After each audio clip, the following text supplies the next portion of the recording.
Assalomu alaykum azizlarim. Omonmisiz? Biz sizlarni qalblarga quvonch olib keluvchi Yaqinimga tabrik loyihamizga taklif etamiz. Bu yerda siz yaqinlaringizni kutilmagan qo'ng'iroq orqali xursand qilishingiz mumkin. Alo, Alo, assalomu alaykum. alaykum assalom. Gulchehraxon opa, sizmisiz? Ha? Kayfiyatlaringiz yaxshimi? Salomatmisiz opajon? Sizni bezovta qilib qo'ymadikmi?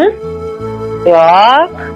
Opajon, bugun Rasulimizga ummat bo'lgan ajoyib kun, 55 yosh bahoringiz, shukrona ayyomingiz muborak bo'lsin. Rahmat, sog' bo'ling, rahmat. Salomat bo'ling. Biz sizni ayni damda Yaqinimga tabrik loyihasi orqali bezovta qilyapmiz. Bugun mana shunday chiroyli, ajoyib, esda qolarli kunda yaqinlaringiz tomonidan tabriknoma kelib tushgan loyihamizga. Nima deb o'ylaysiz Gulchehraxon opa? Bu tabriknomani kim yo'llayotgan bo'lishi mumkin?